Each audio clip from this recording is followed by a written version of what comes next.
आता आपल्या आवडत्या मालिकेचे संपूर्ण भाग मालिका प्रसारित झाल्यानंतर लगेचच पाहू शकता पूर्णपणे मोफत फक्त सन नेक्स्ट वर.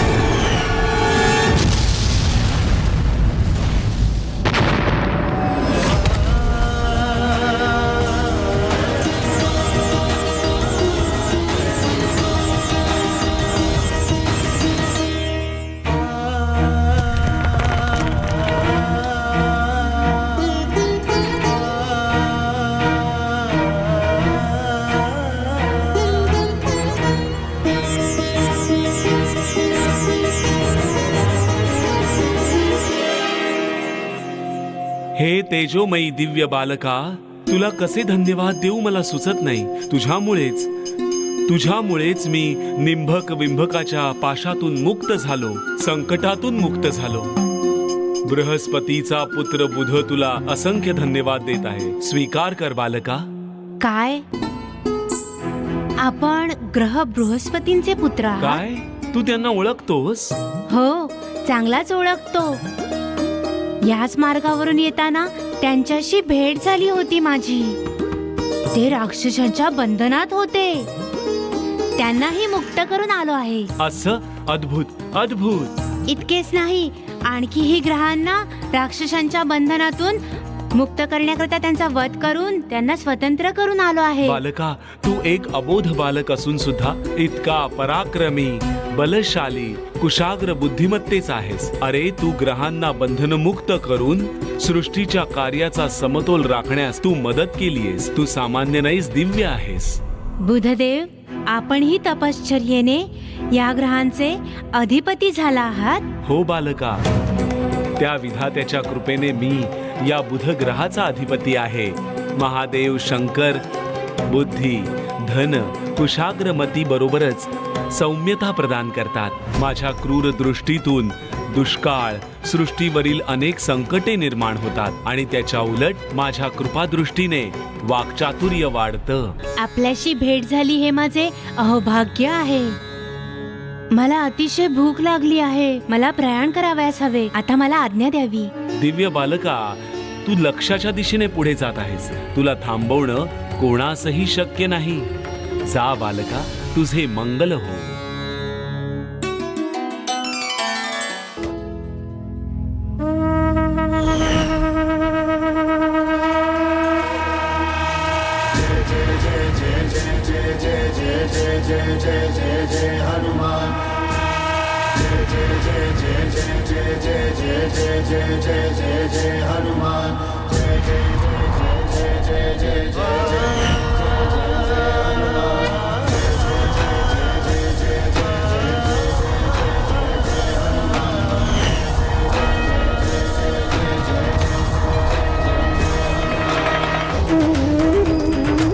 गणपतीची पूजा करा. ओम विघ्नेश्वराय नमः.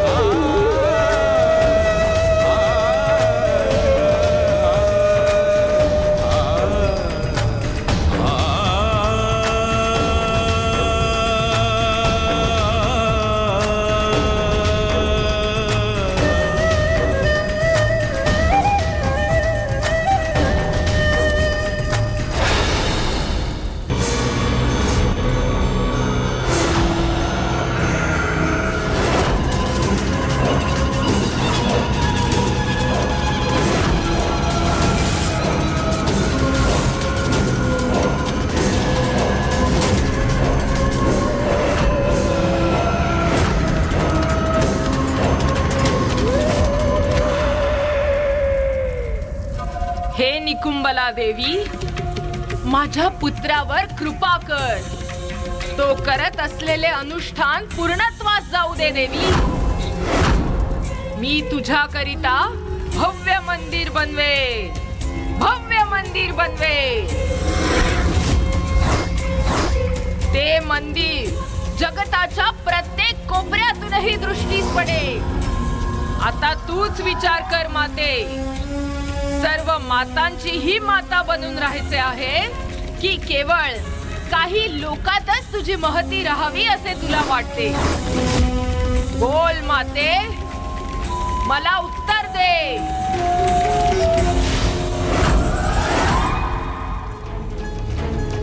ही काय विचित्र परिस्थिती आहे. अंजना, रावण, कैकशी हे सर्वच आपापले दिव्य अनुष्ठान मांडून बसले आहेत, आराधना करत आहेत. ते सर्व माझ्याच रूपाची पूजा करत आहेत. खूपच विचित्र स्थिती आहे. माझ्या प्रत्येक रूपास आपापल्या इच्छित कामनापूर्तीसाठी आळवणी करत आहेत.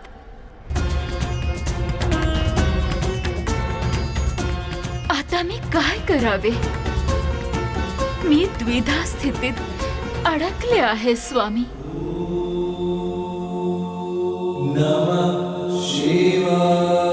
तुझे म्हणणे सत्य आहे देवी. तुला सर्वप्रथम सत्य आणि न्यायप्रमाण प्रार्थना ऐकावयास हवी. सत्यवचनी भक्तावर प्रसन्न होऊन तू कोणताही वर प्रदान करू शकतेस. प्राप्त झालेला वर फलदायी ठरणार की नाही हे तो भक्त ज्या मार्गावर चालेल त्यावर अवलंबून आहे. सद्मार्गावर चालणारा भक्त दीर्घकाळ त्याच्या फलाचे फळ प्राप्त करू शकेल, परंतु दुराचारी मार्गावर चालणारा क्षणिक फळ प्राप्त करून मृत्यूच्या दाढेत जाईल. वराचे फळ प्रत्येकाच्या कर्मावर अवलंबून आहे देवी. दुष्टास मिळालेले वरदान एक दिवस त्यांचा श्राप ठरून त्यांचा पाठलाग करते.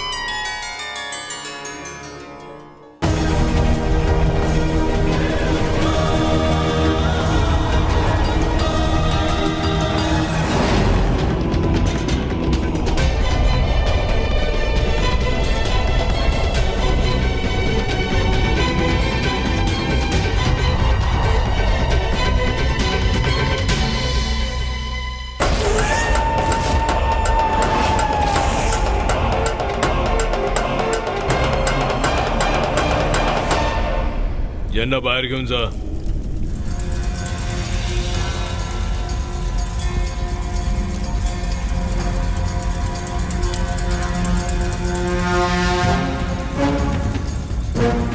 हा, सांभाळून.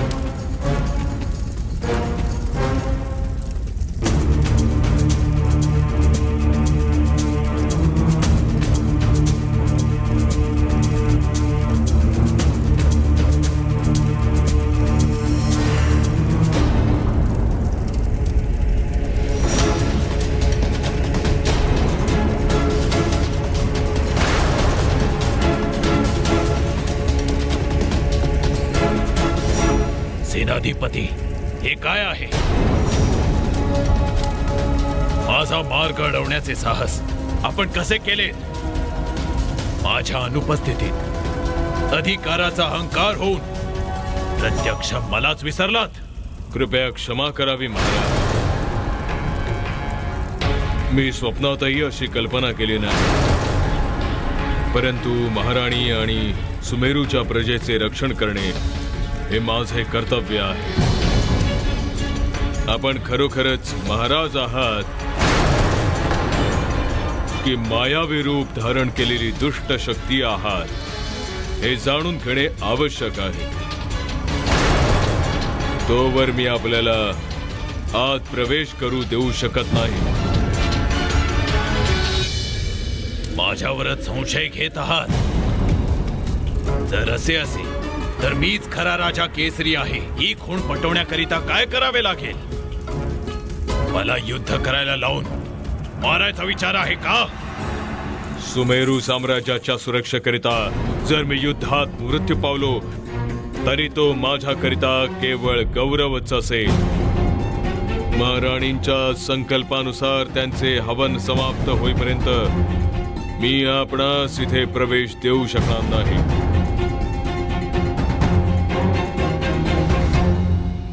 विद्वांश्व, मी सुमेरू महाराज केसरी तुला हा आदेश देत आहे. मला हवनाकरिता जाण्याचा हा मार्ग मोकळा कर, अन्यथा परिणाम चांगले होणार नाहीत. सामना करावयास सिद्ध हो.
आपणच आमचे राजा केसरी आहात हे मी जाणले आहे.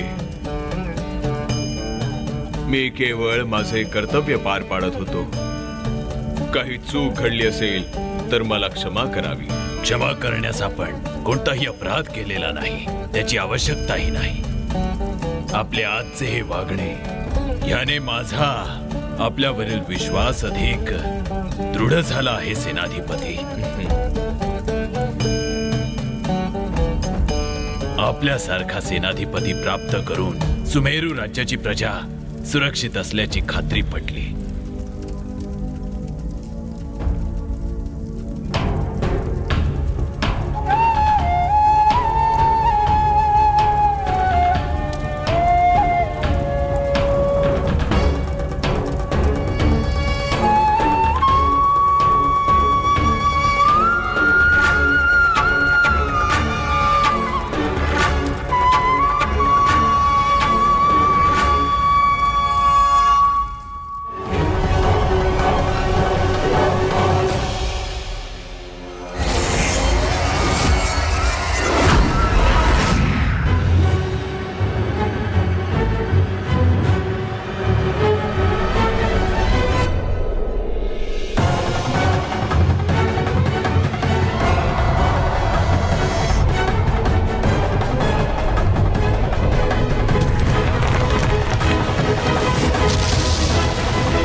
जावे हे राक्षस माझा पाठलाग करणं सोडत नाहीत.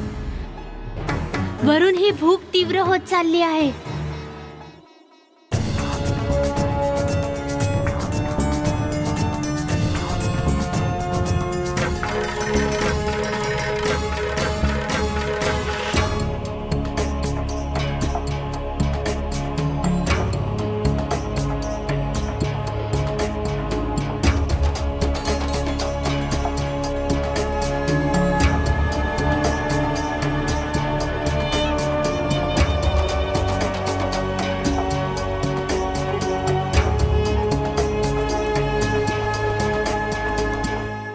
हे स्थान तर राक्षसांचे निवासस्थान वाटत आहे. इथे तर महादेव शंकरांची पूजा होत आहे. कोण आहे या स्थानी? महादेवांची पूजा करणारा कोण असावा? ओम शंकराय नमः. ओम महादेवाय नमः. ओम महेश्वराय नमः. ओम शंकराय नमः. श्रीमान, आपण कोण आहात?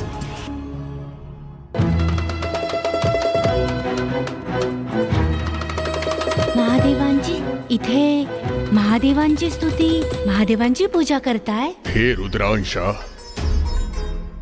दशाननाच्या अत्याचारांचा नायनाट करण्याकरिता तू इथे आला आहेस. अतिशय आनंद झाला. हा, काय म्हणालात?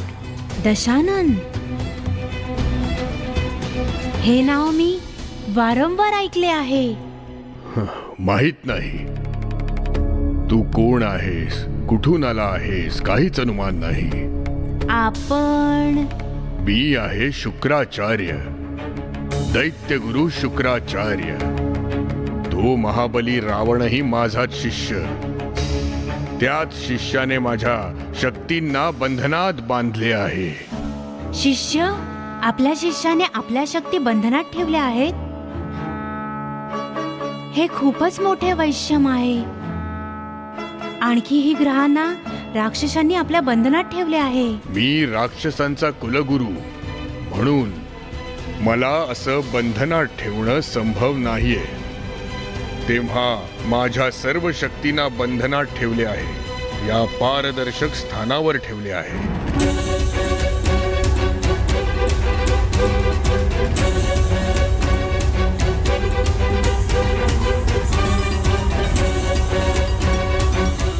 इतकेच नाही, माझ्यावर पाळत ठेवण्याकरिता करंदक नावाच्या एका राक्षसाला नियुक्त केलं आहे. मी केवळ दैहिक बंधनातून मुक्त आहे बालका.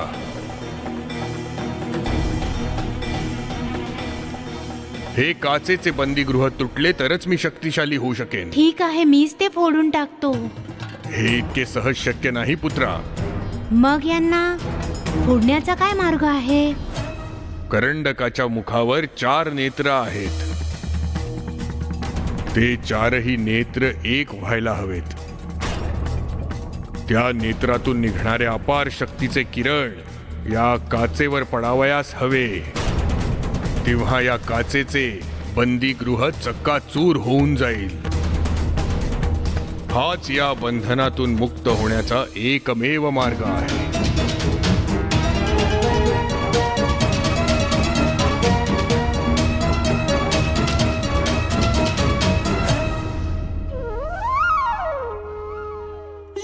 असं असेल तर मला आपल्याकडून एक सहाय्य हवे आहे.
अंजना आपल्या पुत्रास पाहण्याकरिता कठोर व्रत करत आहे स्वामी.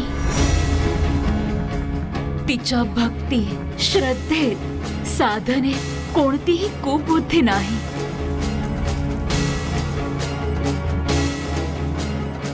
तिच्या प्रार्थनेस उत्तर नाही दिले तर आपण पाषाण हृदय म्हणवले जाऊ स्वामी. सत्य आहे पार्वती. भक्तांचा विश्वास कायम राखणे आपले दायित्व आहे आणि त्या विधात्याचेही. अंजनाची भक्ती, श्रद्धा आणि विश्वासाने मी प्रसन्न झालो आहे देवी. तिला आपला पुत्र कुठे आहे हे कळण्याचा समय आला आहे देवी.